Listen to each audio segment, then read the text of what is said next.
wal mutalaqatu yatarabbasna bi anfusihinna salasata quru wala yahillu lahunna ayaktumna ma khalaqallahu fi arhamihinna in kunna yu'minu billahi wal yawmil akhir wa bu'ulatuhunna ahaqqu biraddihinna fi dzalika in aradu islahan walahunna mithlul ladzi 'alaihinna bil ma'ruf walirrijali 'alaihinna darajah wallahu 'azizun hakim.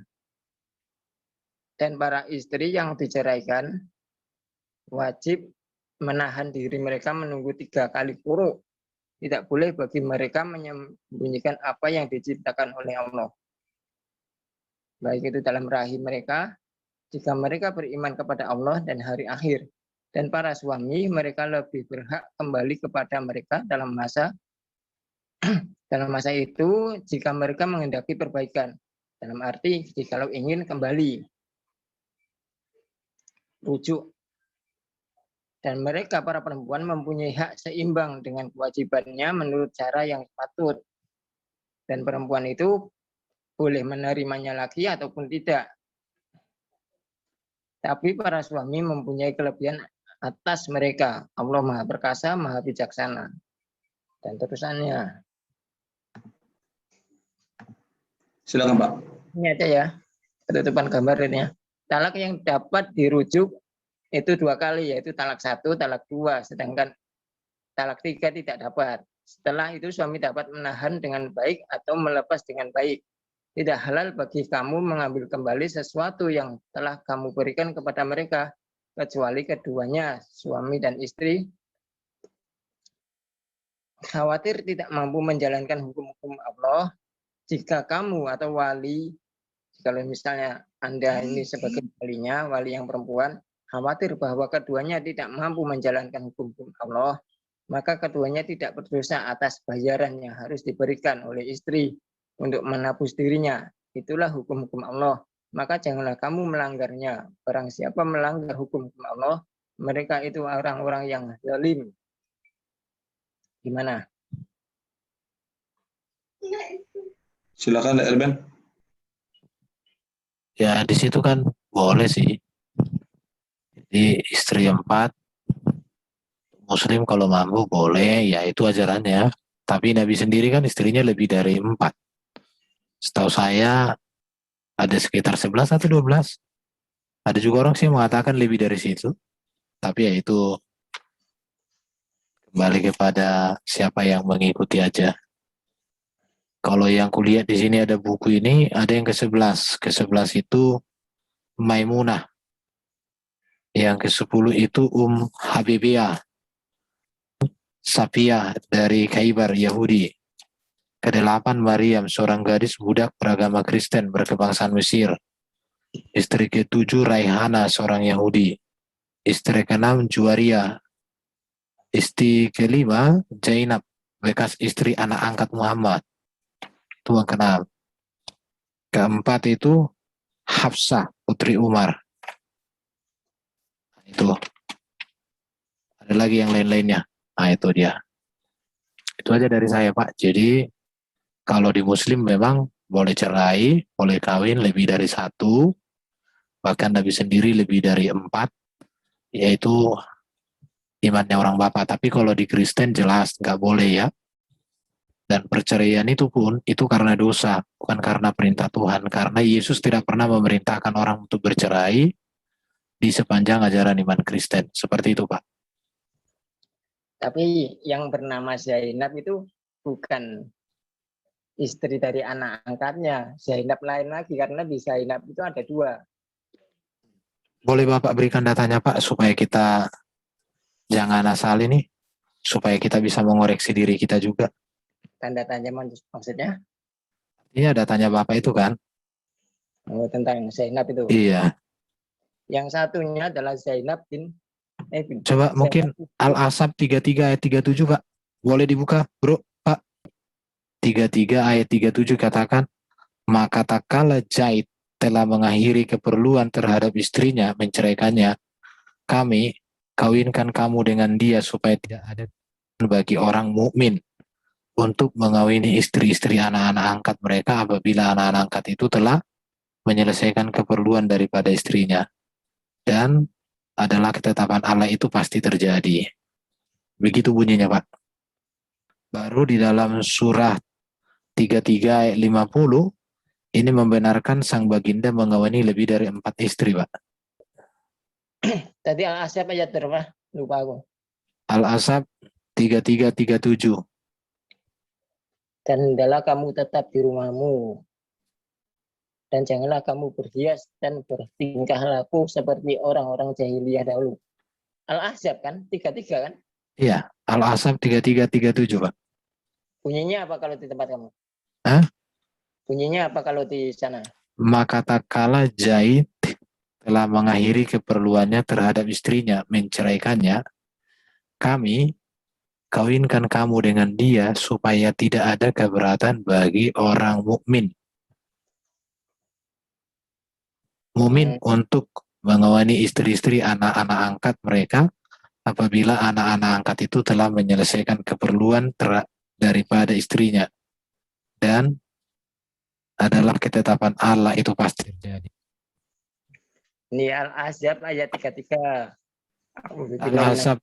Al-Ahzab itu kan 33 ayat 37.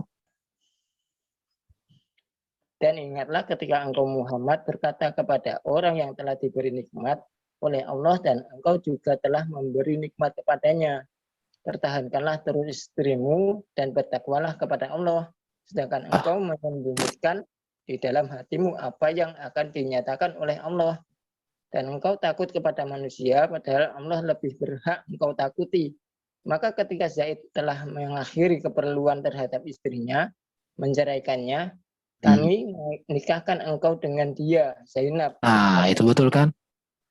Yang dimaksud Zainab ini bukan Zainab istrinya. Ada 2 Zainab lagi. Terus Zainab itu siapa, Pak? Zaid itu siapa? Zaid bukan anak angkatnya. Yang jadi anak angkatnya adalah Anas. Anas bin Malik. Boleh Bapak berikan datanya, Pak? Data membuktikan ini bahwa Zaid itu bukan anaknya. Oke. Anak angkat. Kalau Zaid bukan anak angkatnya ya. Oke, Zaid bin Sabit adalah nama aslinya ini ya. Zaid bin Sabit bin Ad-Daha bin Zaid bin Ludan bin Amr bin Abdul Auf bin Ghanam bin Malik bin Najjar bin Sa'labah. Zaid bin Sabit merupakan keturunan Bani Najjar yang mulai tinggal bersama Muhammad ketika ia hijrah ke Madinah ketika berusia 11 tahun. Tapi bukan dikatakan sebagai anak angkatnya. Ya oke, berarti orang itu ada tinggal bersama Nabi. Karena dan istrinya itu diambil oleh Nabi pada saat itu pun sang suaminya masih hidup. Ini Zaid masih Oke. Oke Pak, saya sudah dapat intinya, terima kasih. Jadi artinya suaminya masih hidup. Kalau dalam satu buku Pak, saya baca di sini pada suatu hari Nabi itu pergi berkunjung ke rumah anak angkatnya Zaid. Tetapi Zaid tidak ada. Secara kebetulan Nabi itu melihat istri Zaid itu tidak berkerudung, namanya Zainab, tergiur oleh kecantikannya. Maka Nabi itu berteriak, pujian adalah milik daripada Allah yang menggerakkan hati laki-laki sama seperti kehendaknya. Kata ini terdengar oleh Zainab yang merasa bangga telah menaklukkan Nabi, menceritakan peristiwa itu kepada suaminya. Dengan segera Zaid pergi kepada Nabi dan menawarkan perceraian istrinya untuk dikawinkan dengan Nabi. Mula-mula sebab hal itu adalah suatu tidak pernah terjadi. Bahwa ini istri anak angkat yang diceraikan, tetapi Zaid meneruskan usulnya. Akhirnya Nabi memutuskan mengambil Zainab. Duduk dekat Aisyah, dia menyatakan memperoleh wahyu dari Allah sambil berkata, siapa yang mengatur dan memberi Zainab, bahwa Tuhan telah mempersatukan Zainab dengan saya dalam perkawinan. Zainab sangat bergembira dan menyerahkan segala perhiasan yang dimilikinya kepada pesuruh dan menyampaikan perkataan kejadian ini menunjukkan dengan jelas bahwa pandangan tradisional yang mengatakan perkawinan-perkawinan Nabi bertujuan politik atau untuk memelihara janda-janda. Dan ini tidak benar. Ini ada catatannya itu dari bukunya Mudrok, halaman 20 itu. Perkawinan ini kemudian menyebabkan keonaran besar. Untuk menyelamatkan nama baiknya, Nabi mencari jalan untuk membenarkan perbuatan dengan menyatakan bahwa perkawinan itu dilakukan atas perintah Allah. Itu kan yang menawarkan siapa? Zaid atau Nabi Muhammad sendiri yang mengatakan ingin menikahinya? Ya kalau aku Pak, kalau aku ya, kalau ditawarkan orang pun istrinya sama aku, kalau aku tahu itu salah, aku nggak mau. Nah itu kalau aku, tapi kalau Nabi seperti itu, ya itu haknya Nabi, tidak bisa diprotes kan. Tapi kalau aku pribadi ditawarkan orang istrinya sama aku bilang yang udah gila nih kau, aku bilang ya sama orang itu, master istrimu kau tawarkan sama aku, kan nggak mungkin aku ambil istrinya.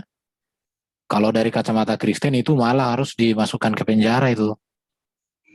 Kalau dari kacamata Kristen, tapi kalau itu dibenarkan dalam ajaran Bapak, ya sah-sah saja, nggak masalah bagiku. Nah, ya kan, intinya kan Nabi Muhammad sendiri nggak meminta.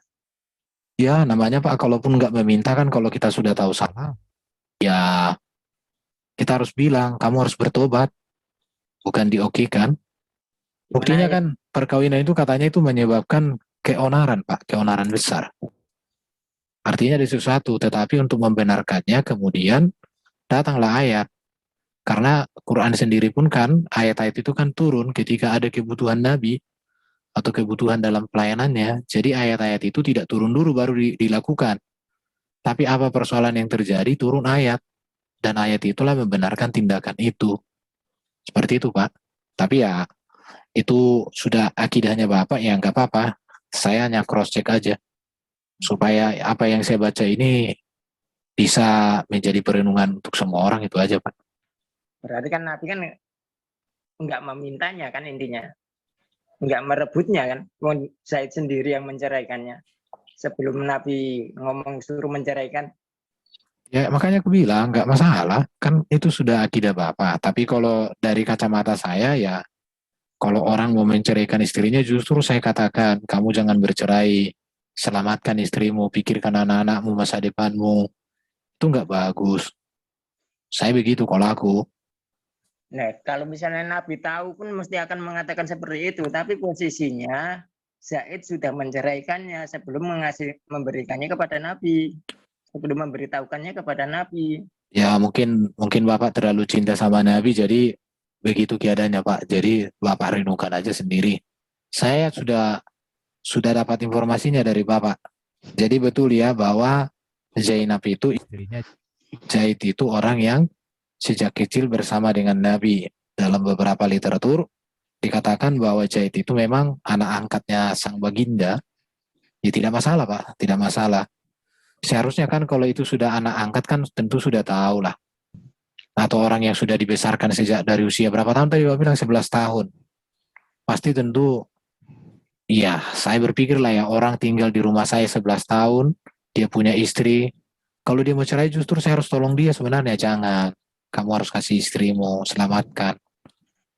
Apalagi diserahkan, aduh ini menurut saya tidak bisa terima pikiran saya, tapi kalau Bapak bisa terima, sah-sah saja, nggak masalah, nggak masalah. Ini Zaid bin Thabit itu kenapa kok tinggal serumah dengan Nabi Muhammad? Karena bapaknya pada waktu itu meninggal di waktu perang. Jadi dia anak yatim sehingga dirawatlah dia oleh Nabi Muhammad.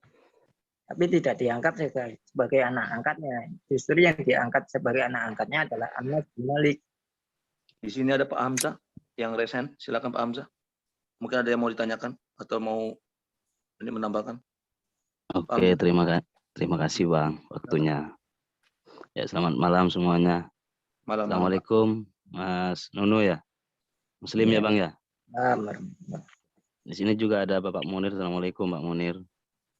Gini Bang, itu barusan yang jadi, iya, yang jadi topik pembahasan itu apa ya Bang?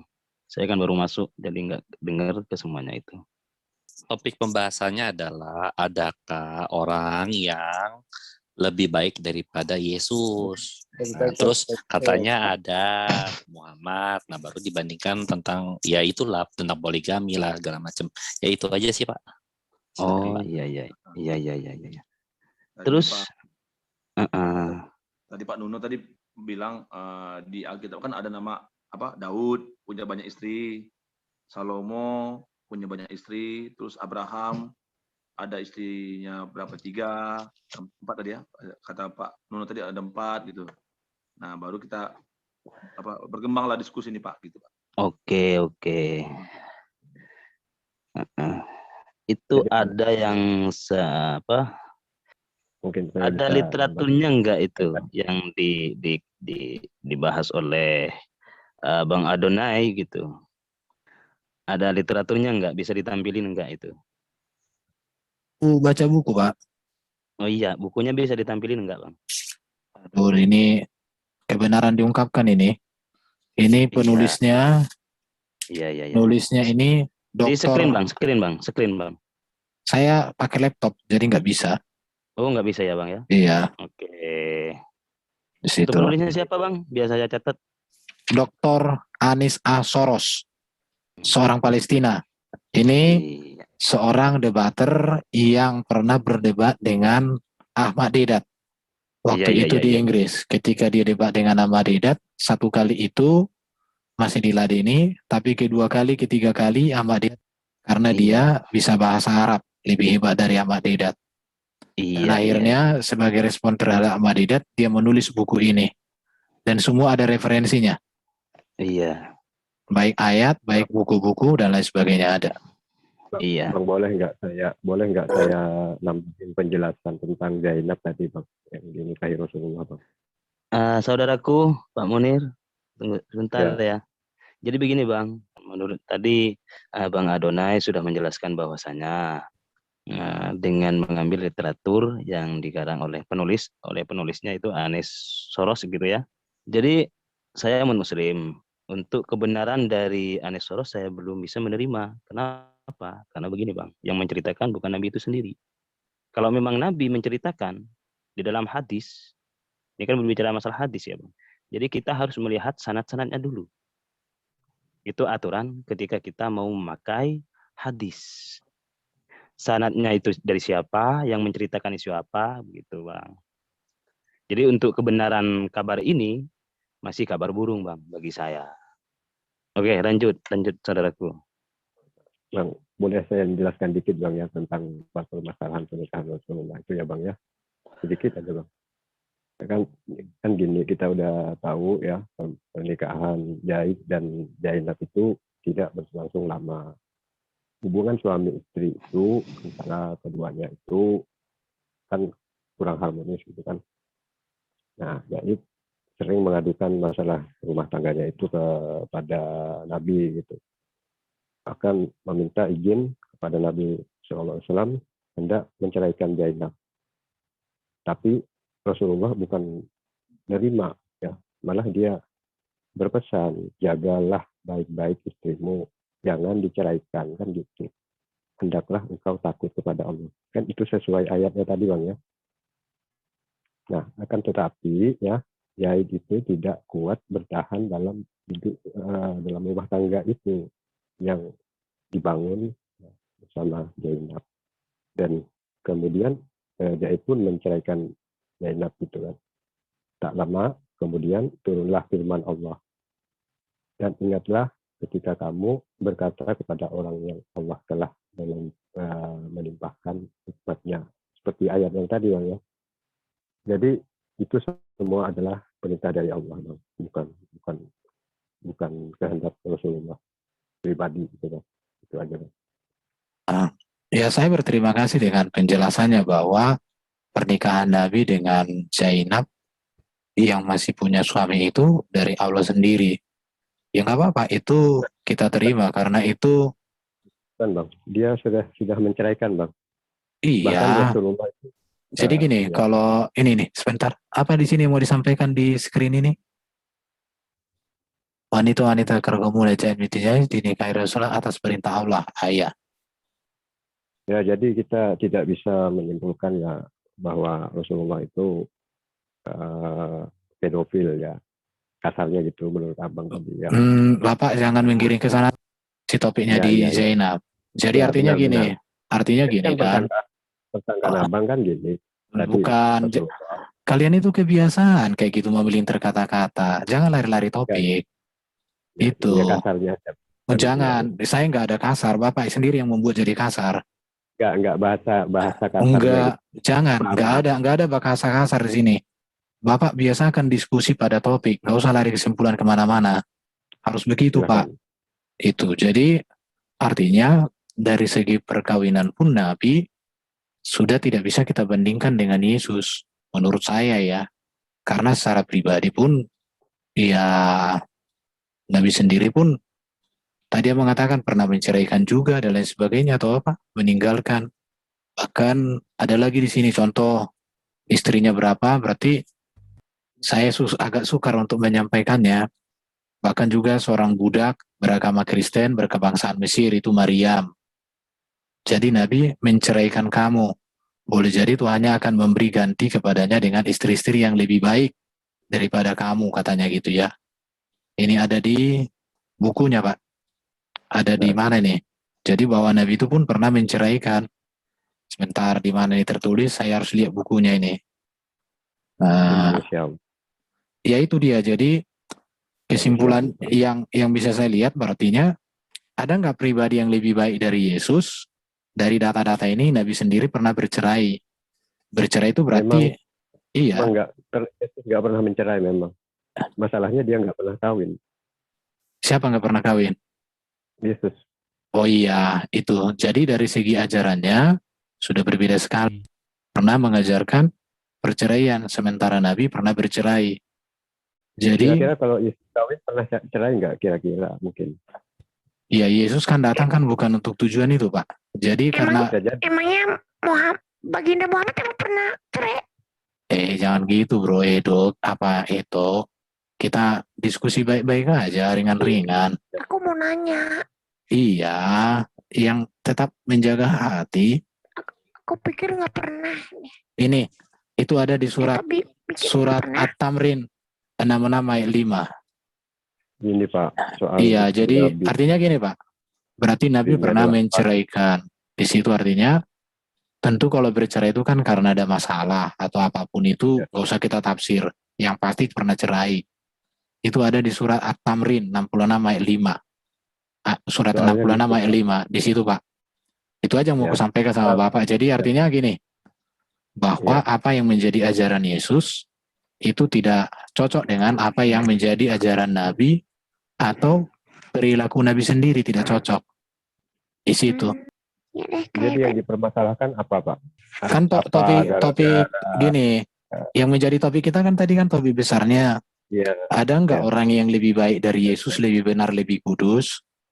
Justru gini Pak, misalkan ya perceraian itu nggak pernah dilakukan Nabi, tentu haram buat kita Pak. Itu soalnya Nabi nggak pernah melakukannya kayak gitu Pak. Ya tapi berdasarkan di sini Pak, pernah kok Nabi menceraikan? Nah, menceraikan itu lihat dulu kasusnya apa Pak. Maksud yang perlu Bapak catat itu, bagi ajaran Yesus, perceraian itu dosa. Apapun alasannya itu dosa. Tunggu dulu layar band, kita mau tahu dengar dari dia. Iya. Apa kasusnya dia, silakan dia jelaskan. Oh iya silakan Pak, silakan. Oh iya betul. Jadi misalkan ya Pak ya, memang di Kristen itu ya Pak, solusinya bercerai kalau cuma zina. Lalu bagaimana kalau berjalannya waktu istri Anda itu menjadi mu'alaf gitu? Apakah Bapak akan terus bergabung sama dia gitu? Kalau istri saya Pak tidak akan mu'alaf Pak. Misalkan. Enggak bisa dimisal-misalkan Pak istri saya. Seandainya. Enggak. Kalau saya gini Pak. Banyak kok Pak yang mu'alaf Pak. Kayak Irene Handono itu mu'alaf Pak. Jadi gini Pak. Jadi kalau Bapak katakan bagaimana kalau seorang suami istrinya menjadi mu'alaf, itu kan kenapa bercerai? Itu yang harus diselesaikan. Dalam ajaran Kristen, perceraian itu tetap tidak boleh. Dan itu dosa Pak, dosa itu kalau orang bercerai. Perceraian Apapun dalam alasannya. Kristen tidak boleh. Ya. Iya, Berarti itu dosa. Boleh aku Berarti Kak, ini kan Anda main umpama, boleh Kak jawab aja deh. Jadi gini, sebentar. Artinya gini, segala sesuatu itu harus dinilai berdasarkan hukum. Ketika ada perilaku yang tidak sesuai dengan hukum, maka yang salah itu adalah perilaku.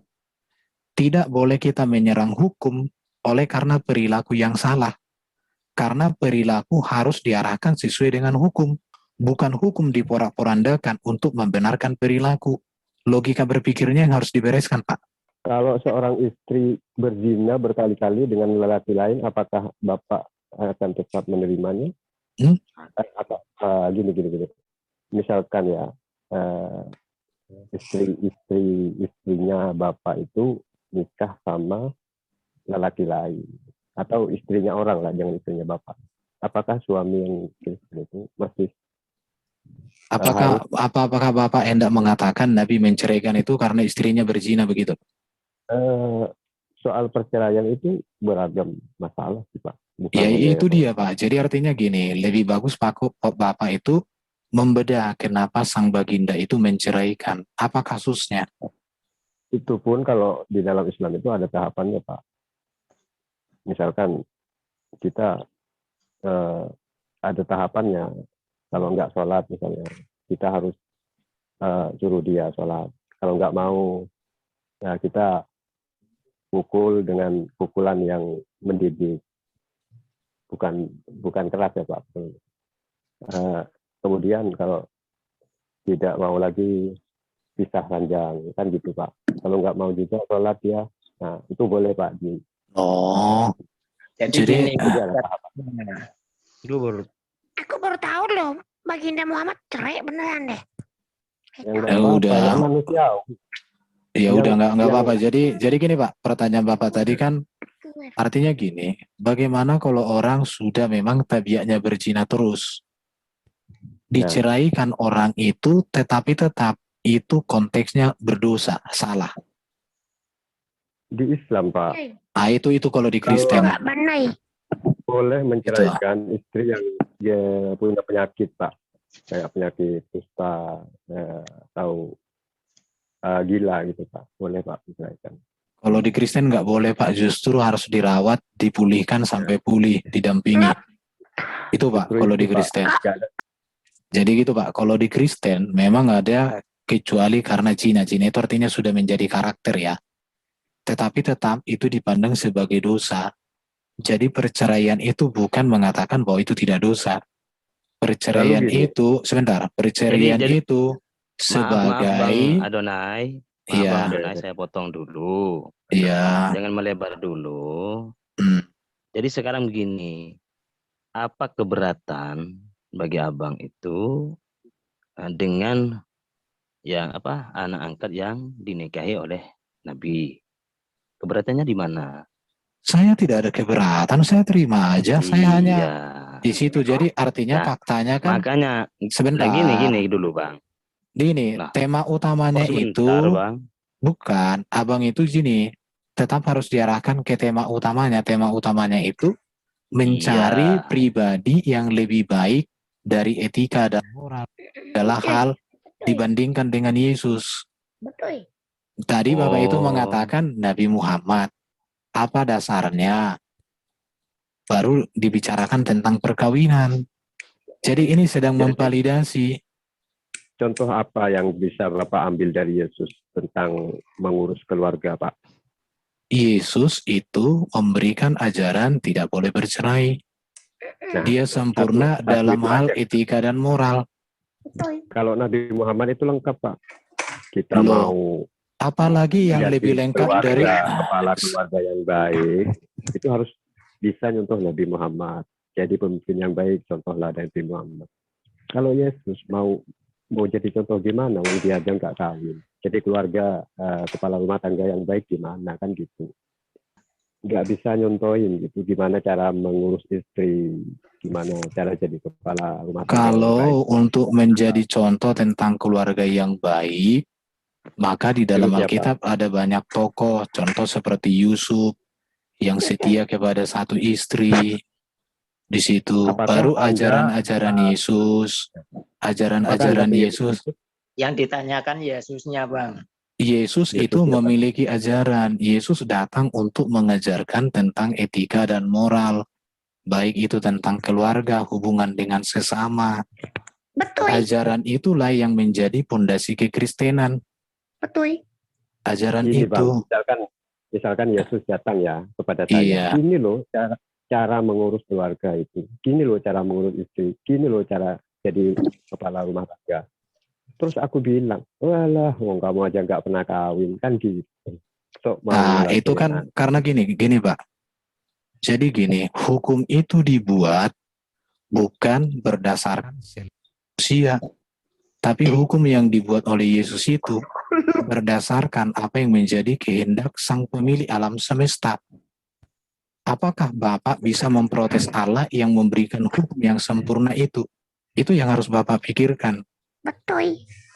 Jadi kacamata Bapak itu bukan kacamata melihat kepada sempit begitu, tetapi harus melihat hukum yang dari manakah yang dibawa Yesus ini. Itu yang harus Bapak pahami. Bang Eben, bagus banget ini. Perlu kita pahami, Pak. Dari mana? Iya. Dari mana apa yang kita tiru dari Tuhan ataupun Rasul yang kita contoh itu. Sekarang saya tanya sama Bapak. Di dalam Quran itu adalah firman Allah tentang perkawinan. Mengapa Bapak tidak bertanya kepada Allahnya Bapak? Contohkanlah kepada aku perkawinan seperti Nabi. Apakah begitu cara berpikirnya? Tapi Bapak kan memandang bahwa hukum di dalam Quran itu adalah sempurna dari Allahnya Bapak. Kami juga memandang bahwa hukum di dalam Alkitab itu adalah sempurna berasal dari Yesus penguasa di bumi di surga. Jadi tidak ada peluang untuk mengkritisi pribadinya karena pribadinya itu sempurna.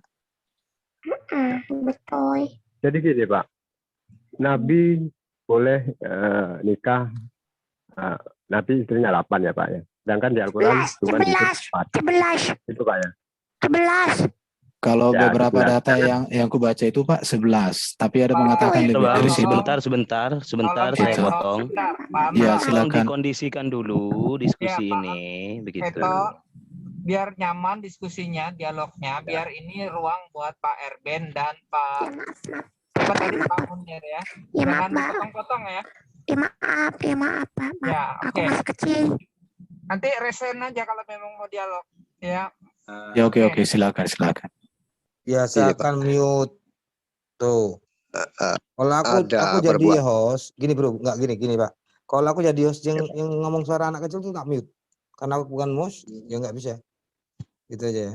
Ya maaf Pak, maaf labku maaf. Oke, lanjut. Ada perbuatan yang sunnah bagi Nabi, tapi haram buat kita lakukan Pak. Contoh menikah, Nabi boleh istri 8.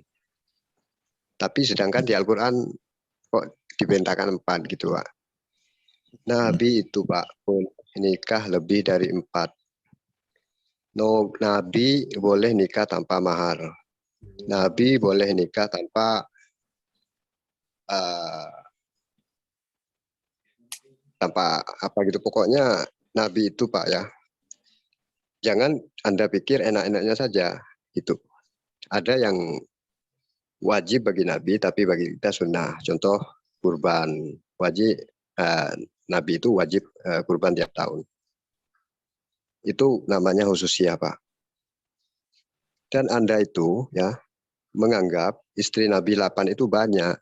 Soalnya Anda bandingkan dengan bini Bapak yang 1. Gitu. Itu pun kadang-kadang ikut persatuan suami takut istri gitu. Kalau di kami tuh Pak gini, di dalam iman Kristen, ya sebentar. Di dalam iman Kristen.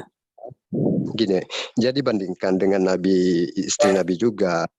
Iya. Istri Nabi Daud 100.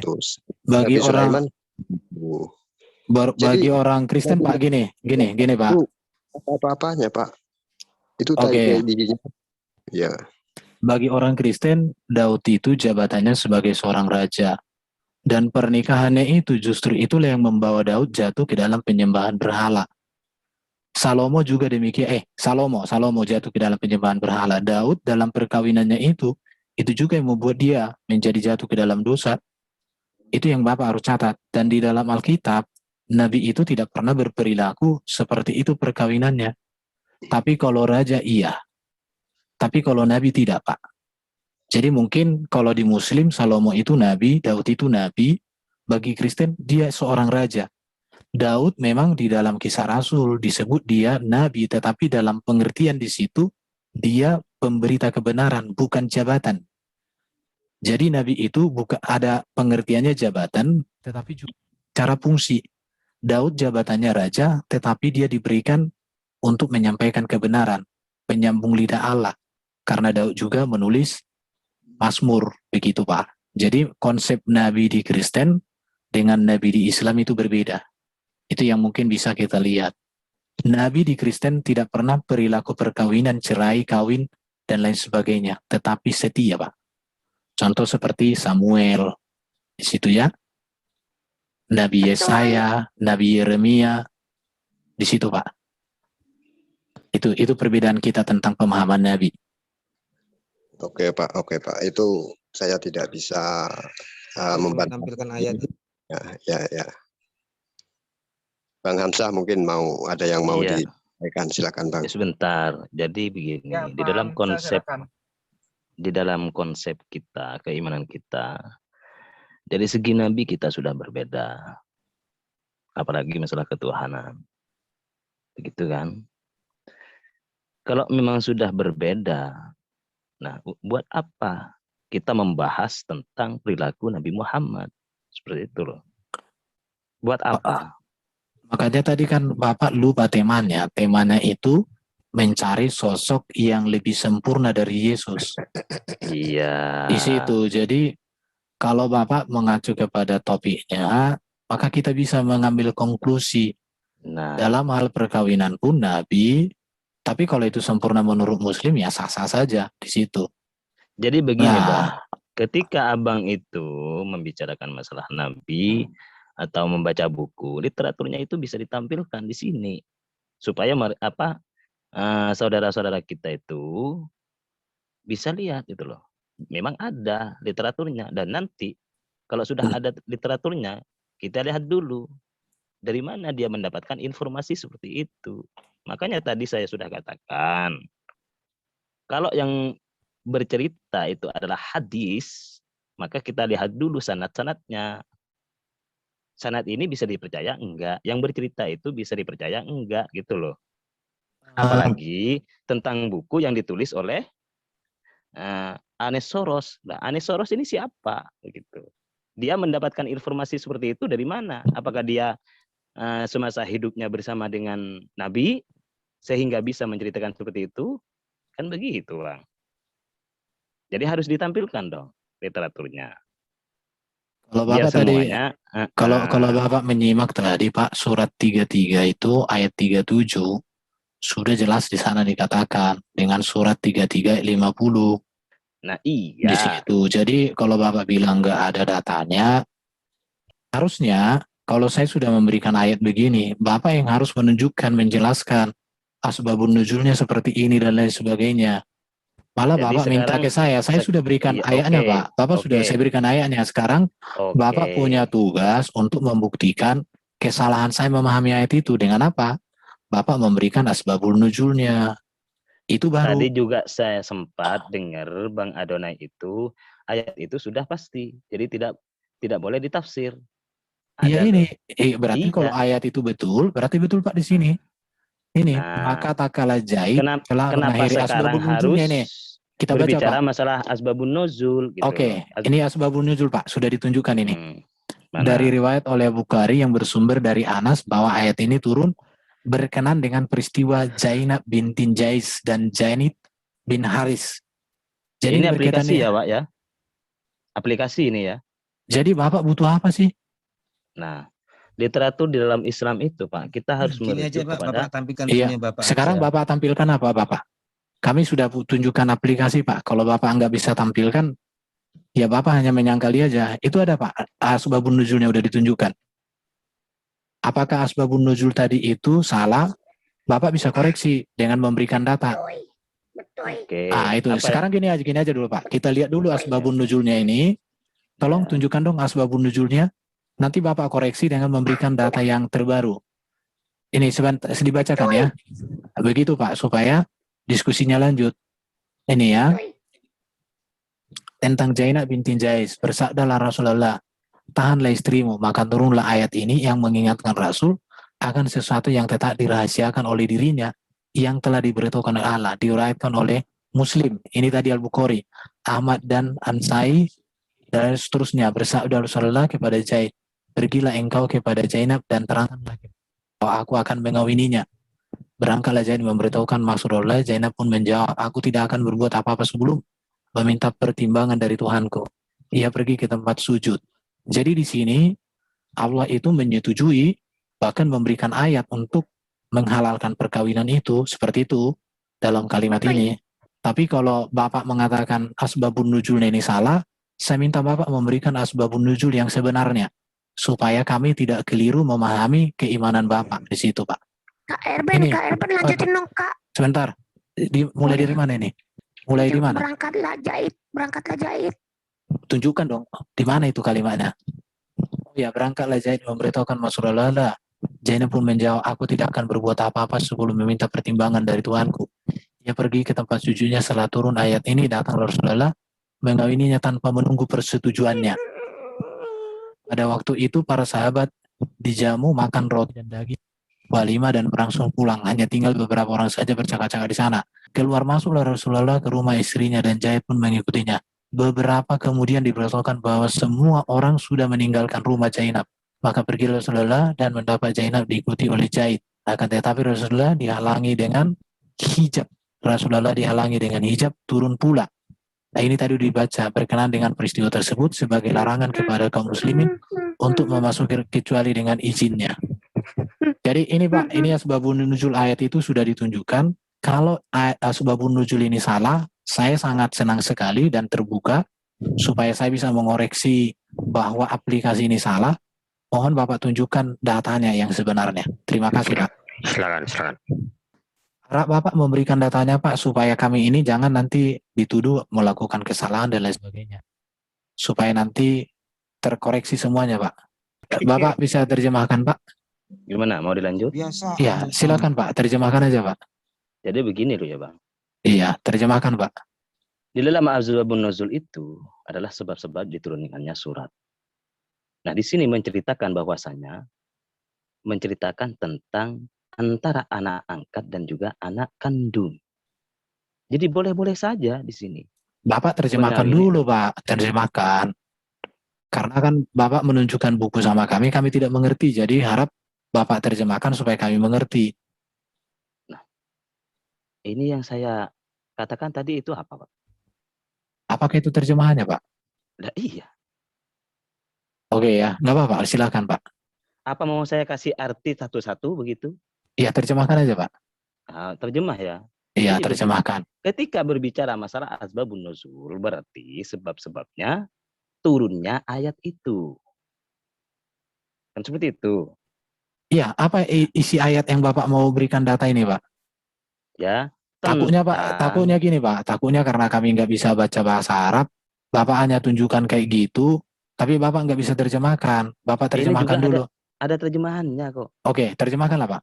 Saya tidak menuntut saudara itu percaya dengan apa yang saya baca gitu loh. Iya, yang saya gini, yang saya minta gini Pak. Yang saya minta itu gini Pak, Bapak memberikan literatur, tapi kalau Bapak tidak artikan literatur itu dengan menerjemahkan, bagaimana kami bisa percaya kepada Bapak? Ya, oke, silakan terjemahkan Pak. Iya. Di sini diterangkan bahwasanya antara anak kandung dan anak angkat itu berbeda. Jadi boleh sah-sah saja Nabi Muhammad itu adalah mengawini anak angkat. Karena bukan anak biologis. Seperti itu. Ya oke Pak. Kalau itu penjelasan Bapak dari tadi udah dijelaskan. Nah terus sekarang dari saudara itu keberatannya di mana? Saya udah bilang dari tadi saya nggak ada keberatan. Buat Gitu apa kan. aku keberatan dengan itu? Itu iman Anda kok.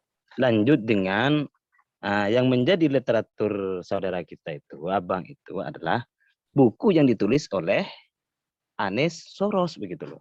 Loh, apa yang dituliskan oleh Anies Soros tadi sesuai dengan asbabun nuzul yang ditunjukkan di itu. Nah, iya di situ. Sekarang Bapak tidak menunjukkan yang mana. Justru Bapak hanya bilang halal, sah, karena itu bukan anaknya kandung. Yang kita tanya itu asbabun nuzul, Bapak jawab nuzul kemana, nggak ngerti aku. Tapi udah Pak, saya pikir debat kusir nanti lanjutnya. Oke, jadi udah final ya, setuju bahwa Nabi itu mengawini istri daripada orang yang masih sah sebagai istrinya. Bukan, sambil itu, menunggu. Pak, itu artinya memelintir. Ya udah, nggak apa-apa, saya salah. Saya kan sudah bilang Pak, iya, nggak apa-apa. Itu kan sudah menceraikan. Zaid itu kan sudah menceraikan Zainab. Posisi Zainab udah diceraikan. Udah diceraikan bro. Jadi Bapak nggak bisa menyimpulkan gitu. Kenapa diceraikan? Kan pertanyaan lagi. Ya boleh dong. Apa salahnya? Apa dosa? Karena ketika itu diceraikan karena ada sesuatu.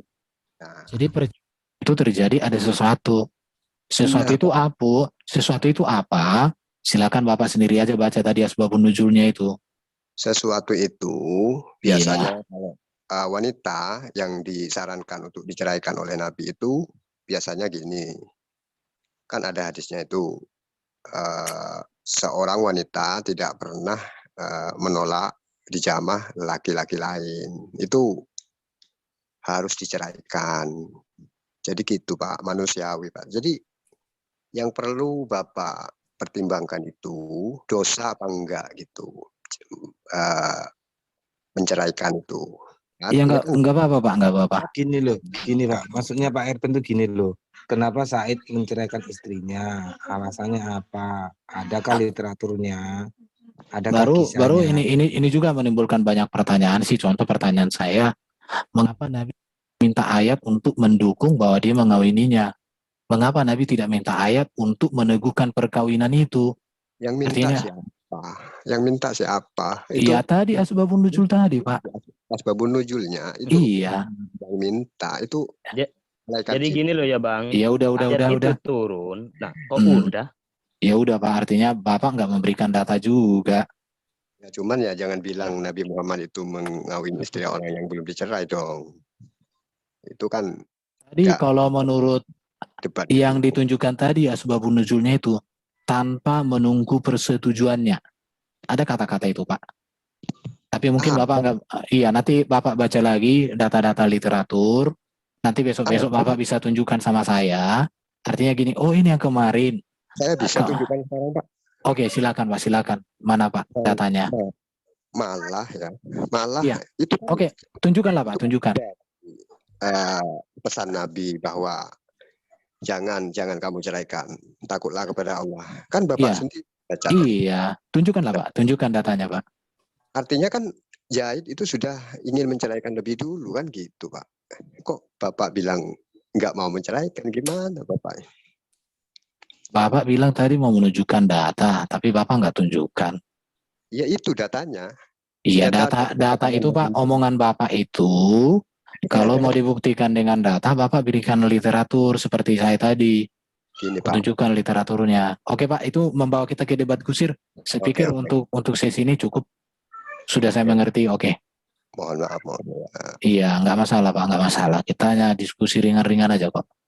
Nah di situ jadi kalau memang menurut versi Muslim ada yang lebih hebat dari Yesus dengan pemaparan tadi, itu sah-sah saja, itu diterima. Di dalam kacamata saya itu sangat berbeda, itu aja kesimpulan saya. Saya menerima apa yang disampaikan oleh Mas Muno tadi dengan penjelasannya, saya hargai ya. Menerima penjelasan itu bukan berarti saya setuju, tidak masalah. Dan bagi saya tetap Yesus masih yang terbaik karena alasan saya, Yesus tidak berdosa. Yesus berkuasa di bumi di sorga. Yesus sudah di sorga dan dia datang menjadi hakim yang adil di akhir zaman. Dan menurut saya hanya Yesus satu-satunya manusia yang pernah hadir di dunia ini, yang adalah nabi, yang adalah firman menjadi manusia, yang tidak berdosa. Selain itu berdosa. Itu aja Pak yang bisa sebagai penutup dari saya. Terima kasih. Berarti Kalau Bapak mau, ya? Kebenaran ada siapa Pak? Ada dalilnya Pak? Yang mana Pak? Kebenaran ada pada siapa? Ada dalilnya? Yesus sendiri mengatakan, akulah kebenaran dan hidup. Berarti ibunya nggak benar Pak? Ya, ibunya Yesus itu. Berarti jadi gini, benar. Bapak bisa membedakan benar dengan kebenaran.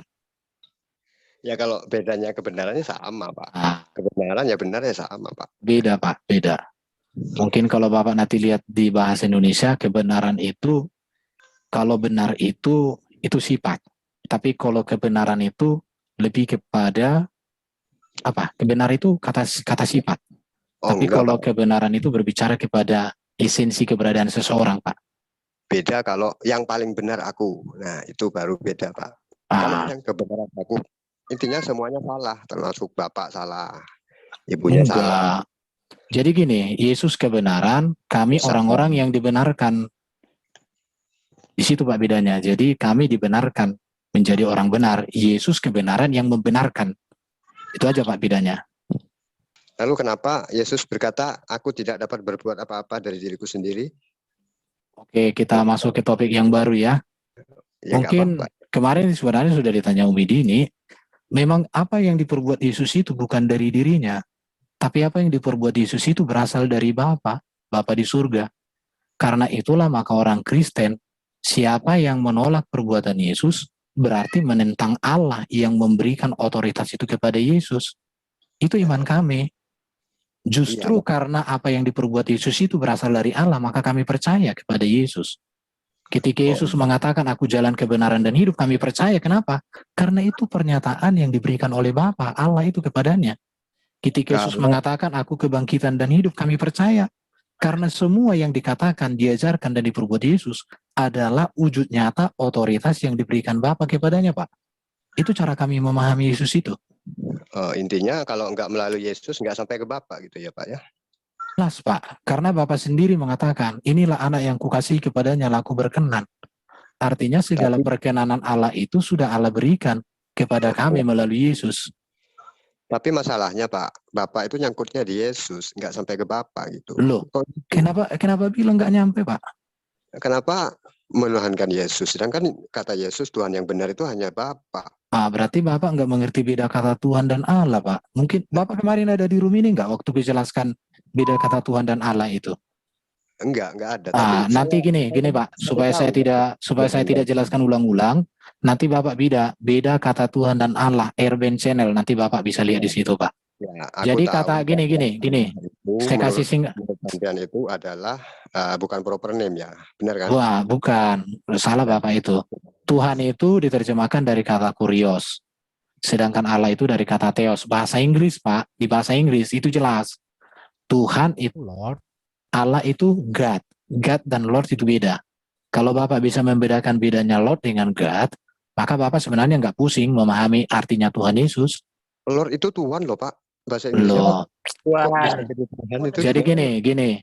Bapak kalau belajar sejarah asal kata Tuhan, maka Bapak akan melihat bahwa kata Tuhan itu berasal dari kata Melayu yang adalah Tuhan. Tahu Pak, Lord itu Tuhan Pak. Loh, Bapak ini Ayo. Ini Pak ada datanya nih ya.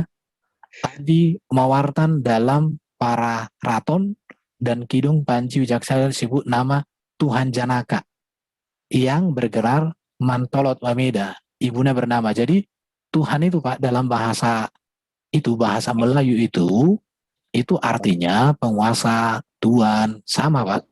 Ya, sama. Jadi gini, makanya gini, berbedanya gini Pak. Bagi orang Muslim Tuhan itu adalah Allah. Allah itu nama. Tapi tadi malam ada orang Muslim bahwa Allah itu bukan nama. Ada tadi malam satu orang. Ya tidak masalah. Tapi bagi orang Kristen, Tuhan itu adalah gelar. Dengarkan. Allah itu juga gelar. Komunitasnya Tuhan. Ya, nama komunitasnya Tuhan. Nama pernimnya Allah. Nah. Tapi masalahnya Pak. Oke, silakan. Tuhan itu dalam bahasa Arab adalah Rob. Sedangkan Tuhan dalam bahasa Arab adalah Sayyid. Jadi jelas beda. Siapa? Tapi masalah kalau memang istilah Tuhan atau Allah itu merujuk kepada proper name, kalau Bapak kaji tentang pembahasan orientalis Muslim sendiri seperti Gregory Palamas, dia pernah menyatakan bahwa istilah kata Allah itu ada ghairul mustaqim, yang satu mengatakan mustaqim, yang satu mengatakan itu ada awal mulanya, yang satu mengatakan itu tidak ada awal mulanya. Jadi pandangan ini yang mengatakan itu bukan personal name, yang satunya mengatakan itu personal name. Jadi bagaimana itu? Kalau dikatakan Allah itu personal name, sedangkan ada dua pendapat yang berbeda antara Islam sendiri. Ya. Ini. Jadi masalahnya apa? Kamu mau tanya apa? Menjelaskan? Enggak, Pak. Saya hanya mengutarakan apa yang problematika dalam pemahaman Islam sendiri, Pak. Itu kalau nggak salah pernah dibahas oleh Gregory Palamas yang pernah ditulis dalam bukunya The Phonetic of Quran. Apa Anda mau mengatakan bahwa kata Rob di dalam Al-Quran itu berarti dua makna? Loh, itu ayat Quran sendiri juga dua makna loh. Satunya untuk kepada jabatan apa? Tanyanya gini aja, apakah Allah itu proper name apa tidak, gitu aja. Iya. Menurut Muslim, ya, gitu aja.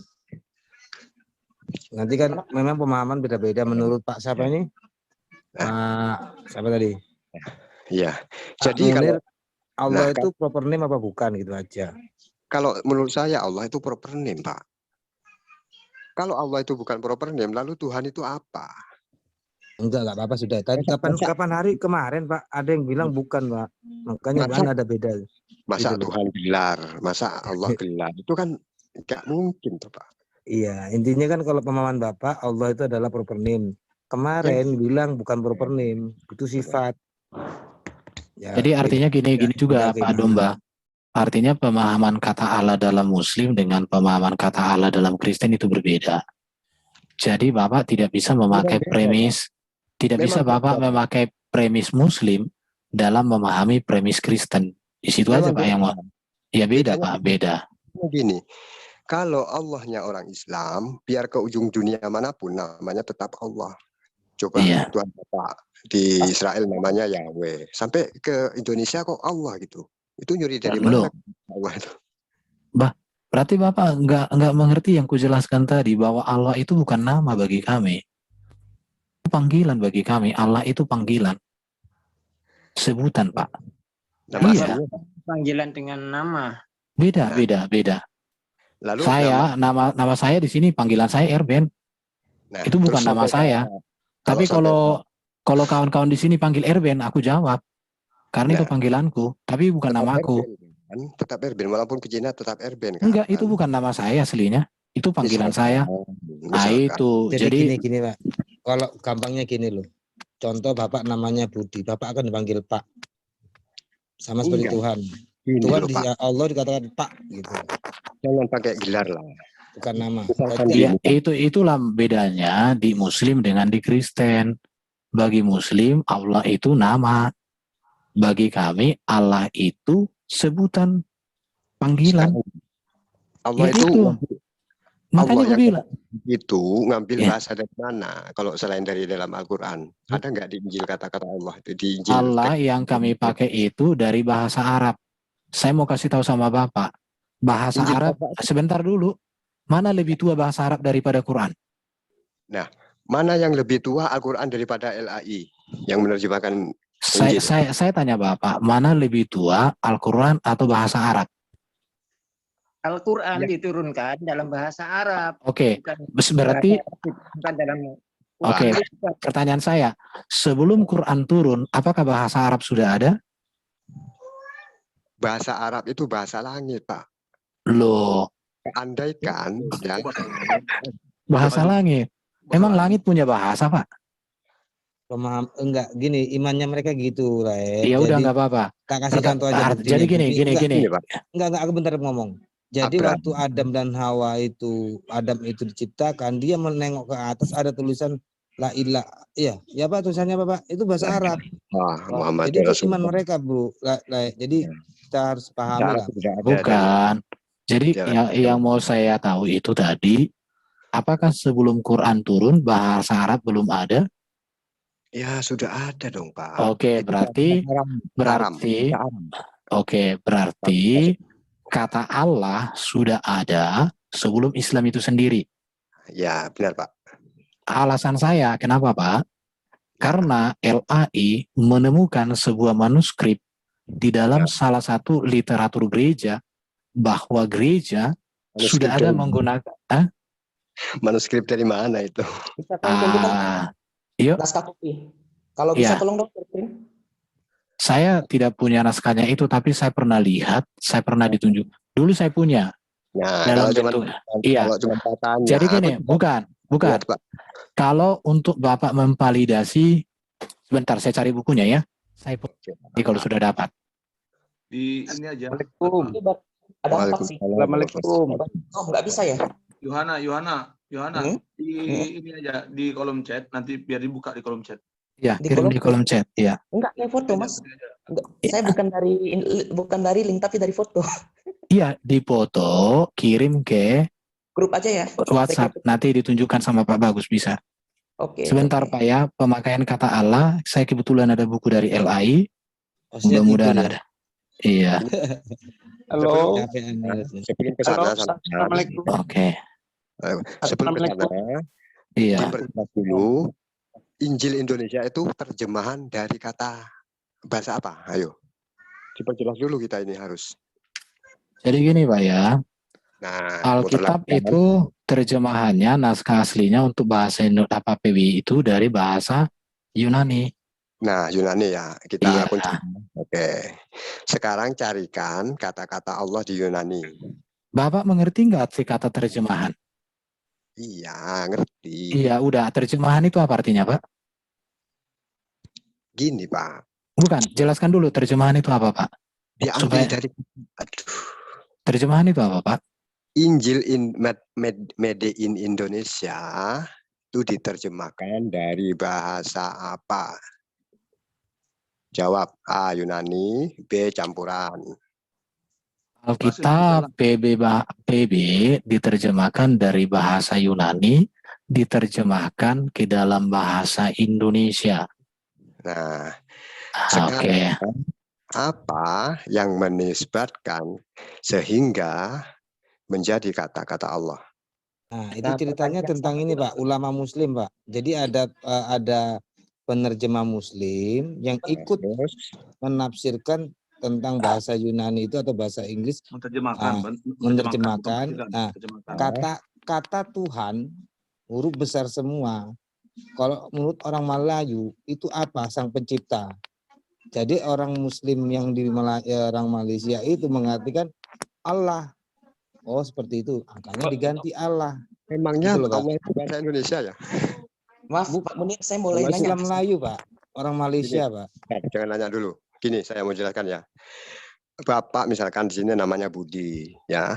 Sampai ke Cina masa mau berubah jadi Jetle atau Jiki Chen gitu kan nggak mungkin. Pasti tetap Budi. Itu nama, belum paham. Jadi gini, Pak. Nama dan gelar. Jadi gini, Pak. Jadi orang Israel namanya Yahweh. Masa sampai ke Indonesia jadi Allah? Kan nggak mungkin. Sekarang saya tanya. Ya. Yahudi itu kalau diterjemahkan ke bahasa Indonesia apa? Iya Yahudi ya Yahudi. Enggak, bahasa Indonesia. Iya. Allah, gitu loh. Masalah sih. Nah, sekarang Allah itu apa? Coba di kamus besar bahasa Indonesia coba. Ada yang ini buka kamus besar bahasa Indonesia. Allah itu apa? Coba biar kita tahu gitu loh. Ya nggak ada artinya, Pak. Ada artinya. Saya tapi nggak tahu sih. Bahasa Indonesia Allah itu apa? Gini. Terjemahan gini loh, Pak ya. Jadi gini, penerjemah itu, tunggu dulu. Saya mau jelasin dulu. Ya, silakan. Bapak nggak ngerti gitu ya dalam penerjemahan itu bagaimana gitu loh. Jadi di dalam bahasa aslinya itu, ya kan, dicarilah kosakata sesuai dengan bahasa terjemahan. Nah, konteksnya adalah bahasa Indonesia. Nah, bahasa Indonesia juga biar Bapak tahu juga tidak ada bahasa Indonesia yang asli, gitu loh.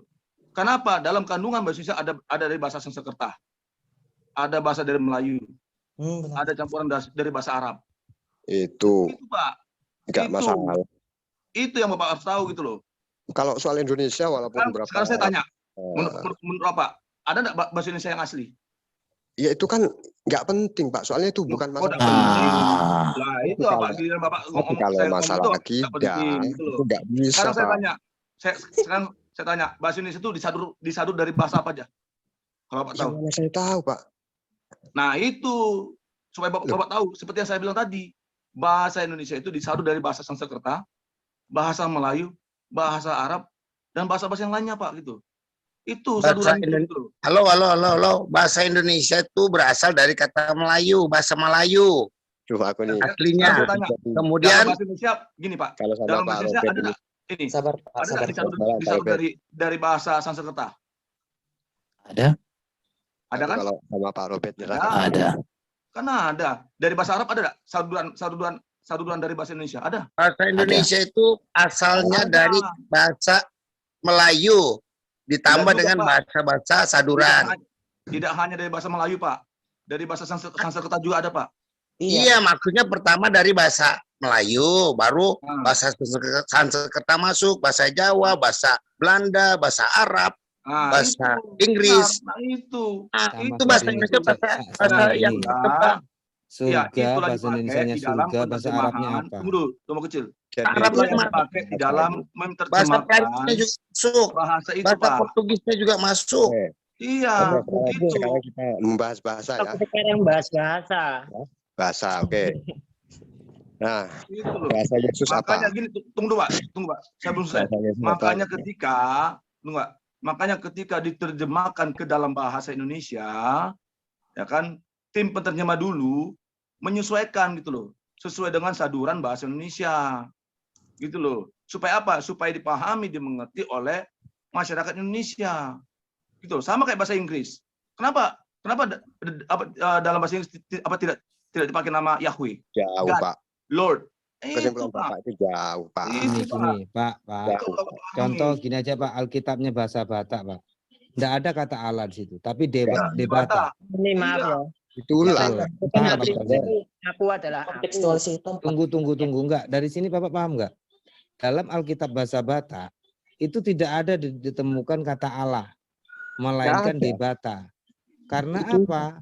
Waktu penerjemahan itu di dalam tanah Batak, siapakah sang pencipta langit dan bumi? Itu nama kami panggil sebagai debata. Oh itu. Jadi kata-kata Yahweh, kata Tuhan itu, Lord itu, God itu digantilah namanya menjadi debata. Iya, Karena dalam apa? bahasa Indonesia dibuatlah Gusti. Supaya orang Nah, Batak Gusti Allah mengerti itu. isi Nama Bapak Alkitab. bahasa Bataknya apa Pak? Tuh, Pak, Bapak nggak paham. Halo.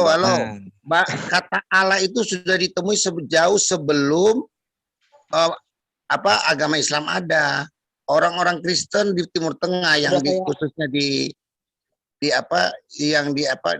Syria Utara itu ditemukan secara arkeologinya itu di gereja yang runtuh itu sudah ada kata Allah. Mereka mengatakan itu Allah itu penguasa. Bukannya dulu baca Wikipedia tentang kata Allah itu. Maka usahanya sekarang nggak berhasil. Saya sebenarnya dukung menaikkan, saya malah di depannya kalau perlu ganti itu Allah jadi Lord atau Tuhan, tapi sampai sekarang nggak berhasil. Udah Pak, nggak usah sampai ke situ Pak. Kalau mau bicara. Oke, saya akan. Oh, sudah ada yang tunjukkan ya. Jadi masalah kata Allah itu jauh sebelum contohnya Muslim yang mau berbicara ganti. Oke, ini silakan dijelaskan Danias, udah ditunjukkan itu datanya. Apa Pak? Data ini. Masalah inskripsi Umul Jima yang ada itu hanya menggunakan kata robu atau rob, itu lebih berkenan. Tapi kalau kita cari dengan inskripsi Zabat, tolong Pak yang slide berikutnya, ini baru rob ya. Satunya yang ini. Ini kata ada Allah di situ, merujuk orang-orang Kristen awalnya sudah menggunakan itu. Tahun 512 Masehi.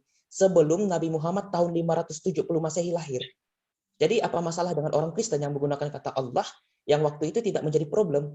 Karena kata Allah itu berasal dari kata Allah, dari pesitonya orang-orang Kristen di Syria. Oke. Kan orang-orang Kristen di Syria kan? Syria Utara. Iya, Allah dalam Aramaik Timur menjadi Allah, itulah yang mungkin dipakai oleh Nabi. Malah mereka kalau mau berperang, Pak Tetes. Ya, seharusnya. Satu-satu, Pak, satu-satu. Nah, seharusnya. Silakan Bro Danias, jelaskan. Udah. Bukan Danias ini, siapa ini? Yohana. Iya. Silakan Yohana. Sudah, Pak. Oke ya, jadi saya menanggap apa yang disampaikan Bro Yohana itu 512 kata Allah sudah dipakai oleh Kristen saat itu Nabi Baginda belum lahir, Pak. Jadi kalau Muslim mengklaim kata Allah itu miliknya orang Muslim, kami hanya mengacu kepada data sejarah. Tapi tidak perlu kita pertentangkan bagaimana Bapak memahaminya. Tapi kami punya data. Nggak usah jauh-jauh. Orang tuanya atau bapaknya Nabi Muhammad namanya apa? Kok malah bapaknya Nabi Muhammad? Namanya Abdullah, Pak. Nabi Muhammad orang itu namanya Abdi Allah. Abdullah. Nah, itu Abdullah. Allah betul, nama Allah juga ada. Sejak Nabi Adam pun ada, Pak. Nah, yang dipermasalahkan sekarang, kenapa Tuhan Bapa itu di Israel namanya Yahweh, sampai ke Indonesia kok diartikan menjadi Allah? Loh, Bapak ini berarti enggak Iya, silakan Yohana. Silakan ya. Maaf Pak, salah nggak kalau seandainya orang Kristen menggunakan personal name dari kata Allah itu diambil dari bahasa Arab? Iya salah. Salah nggak? Nama Anda siapa? Oke, berarti salah juga. Maaf. Nama Anda siapa? Bapak mengatakan salah, sekarang saya tanya. Apakah Departemen Agama yang menerjemahkan surga dari kata dari kata samawi atau juga manusia dari kata anas itu salah menurut Bapak? Karena surga itu dari bahasa Sanskerta loh Pak. Bahkan manusia itu dari bahasa Sanskerta dari bahasanya agama Hindu, Manu dan Sawah. Neraka juga. Apakah Injil Anda diterjemahkan dari bahasa Sanskerta? Nah, pertanyaan saya Pak, ini kepada Al-Qur'an loh Pak. Departemen Agama sendiri menggunakan kata surga dan juga manusia. Apakah salah Al-Qur'an menggunakan istilah itu ketika diterjemahkan? Originalnya kan ada. Itu kan jadi begini Bro Yohana, saya pikir kita jelaskan pun Bapak ini sepertinya tidak akan lanjut sudah mentok. Karena Bapak ini gini, karena Bapak ini kita minta kasih datanya pun sebagai dasar dari pernyataannya susah juga. Jadi menurut saya ya hanya bicara-bicara aja. Lanjut Domba Kecil, apa yang mau kau sampaikan? Gini Pak, Pak tunjukkan dalam Al-Quran kata surga Pak. Surga ya jannah. Nah, kenapa bisa jadi surga Pak? Pemahaman sekarang. Sama seperti itu Pak, sejak kapan itu sebetulnya? Mengartikan ke bahasa Indonesia Pak. Ya, tapi iya, kalau nama itu ke ujung dunia pun nggak bisa dirubah. Misalkan nama Anda Budi, masa ke ujung dunia sampai jadi apa gitu? Nggak mungkin kan? Jadi pening aku memahami pola pikir Bapak ini. Kenapa? Bapak bilang Allah itu nama Allah Bapak. Gitu. Tapi kami sudah buktikan bahwa orang Kristen sudah memakai kata itu tahun 512 sebelum Nabi Bapak lahir.